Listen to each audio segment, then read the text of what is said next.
Welcome back to Les Schwab Tire Center's Outdoor GPS. It's time for Owin's Field Report, sponsored by Les Schwab Tire Centers.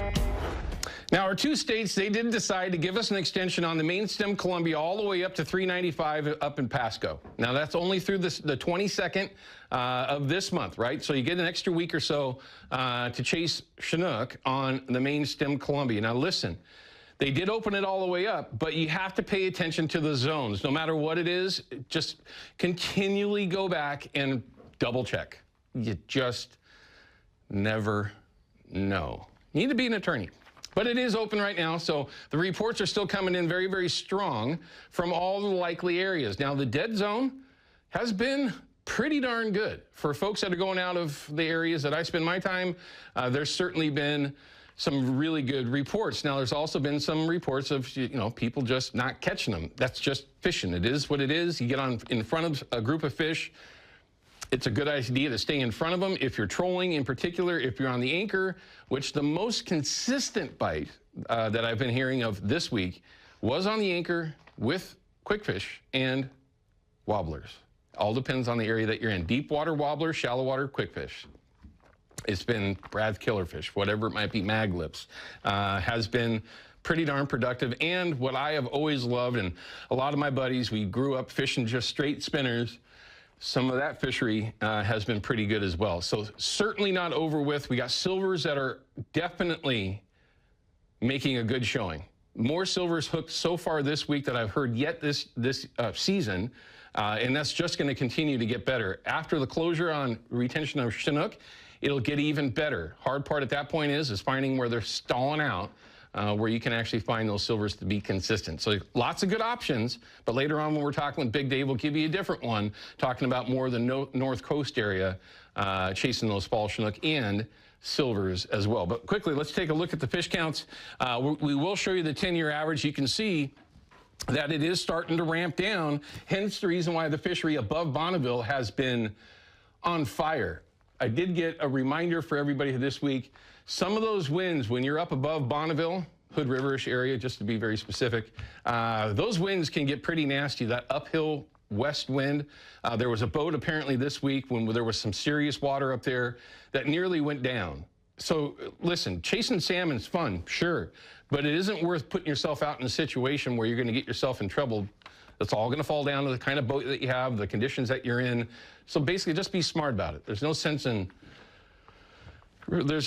in it. They're just fall Chinook. Anyway, when we go up to the 10-year average, which we will hear in a second, of course, the silver numbers, it's interesting that they're starting to go down. We're not going to have the 10-year average for that, but there's a couple of reasons that could be. Also, steelhead numbers are staying strong. But let's take a look at that 10-year average. It will be right on track. The current year is the red line. Blue line is last year. Black line is the 10-year average, and this is when it starts to fall. This week was the week of, well, kind of disappointing. We didn't make it up to where we were last year, but that's all based on conditions, what they're doing at the dam, but we kind of, got around that here with this bump we had the week before last. So it is disappointing to see it drop off so quickly, but that doesn't mean that it's over with. But if you do pay attention to the 10-year average like I do, pretty consistent though. Probably not going to see another big spike of Chinook going over the dam itself. But river levels, at least on the Columbia, same thing, but you can see that these tides now are sub a foot nearly, -1 foot on the bottom of the tides. There's very, very little water out there. There were boats this week that were running aground. I did mention it yesterday or last weekend show. There's a lot of spots now that are not runnable. Stay away from the edges, especially if you're new out on the Columbia. How folks end up in some of the spots boggles my mind. But at the very least, you can see one of the reasons why they've dropped the water there at Bonneville, which can help with being more productive up there if you're going to fish in that area as well. Boat launches, that question came in. No, the fishery is not available to the general public anymore. You're going to have to use Rooster Rock and North Bonneville, not Rooster, well, you could use Rooster Rock if you want, but at the very least, not a lot of water coming out of Bonneville right now. Make sure, though, you send my buddy Jason an email. Get a chance to win a prize pack from ProKey. You're going to be able to use that throughout the remainder of the year. It doesn't matter if it's on the Columbia or if it is along the coast as things progress into October, which a lot of us are looking forward to. All right, let's check in with Katie Suniga and find out what this weather is going to be like this upcoming week. And I just love to see the change that we've had this week. Let's hope that it continues. Katie, how are you? I'm doing well. It's cool outside, which I'm actually quite ready for. Some sunshine is expected today, but not quite yet, especially for the Portland Metro. That's that live look at that Vancouver camera. Here's what we have changing for us. We have this cooler atmosphere, and that's what this blue represents. That's dropping down today into tomorrow, and then it continues right on past us into Monday. And that's where we see the cooler temperatures and the slight chance for showers later today into tomorrow morning. Then, instead of the ridge coming in right away, we have another low pressure center coming down, and this is Tuesday into Wednesday. This one has the potential to make us even cooler, low 60s, mid 60s max, and then a really wet day for us Tuesday, lingering into Wednesday. That moves on, and then the ridge decides it wants to come in, and that's what builds as we go Friday and into the weekend. So we start seeing a possibility of our temperatures getting back to average or maybe even slightly above average. For your day today, you can expect partly cloudy skies and a few showers on the north end of the coast and the metro and valleys area, and then mainly sunny and a dry day to the east.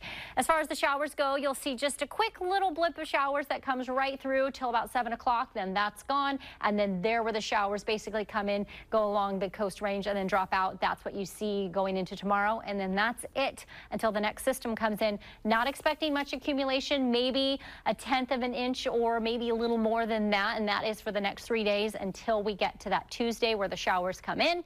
And then here's a look at that 7-day forecast showing you cooler days through the weekend, 1 day at average, then cool and wet for a couple days through midweek, and then what I talked about, mainly dry and warming up, headed into next weekend. Pleasure of a warm-up. That's my week. I get to chase elk around with a stick and string. Is it going to go up quite a bit? Oh, you know what? Which part are you talking about? The following week where we get that warmer weather. You know, I'm not going to say because you know me. That's more than 10 days. I'm not going to do that yet. Fair enough, fair enough. Katie, we'll talk about it next Saturday, okay? Thank you very much as always, Katie. We appreciate it.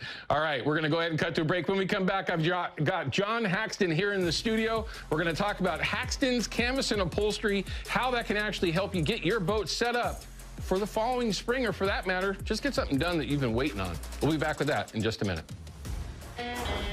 Outdoor GPS is brought to you by P-Line, because we fish, by Hawken Fishing, perfection in fishing gear, and by Haxton's Canvas and Upholstery, the trusted name of the Pacific Northwest.